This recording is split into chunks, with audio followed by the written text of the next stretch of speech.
夢の歌、たけしの旅。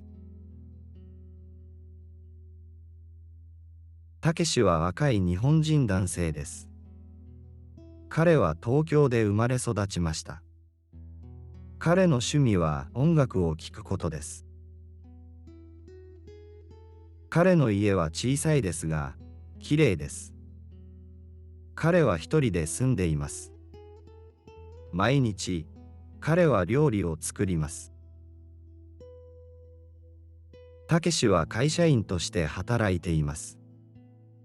彼の仕事は難しいですが、彼はそれを楽しんでいます。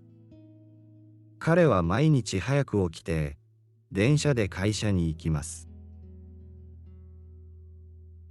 彼の友達の名前はケンです。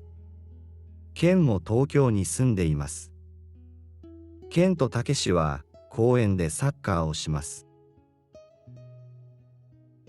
たけしは英語を学びたいと思っています。彼は毎日少しずつ英語を勉強します。ケンはたけしの英語の先生です。一度、たけしは英語で歌を歌いたいと思いました。彼は長い時間を使ってその歌を練習しました。そして、彼は公園でそれを歌いました。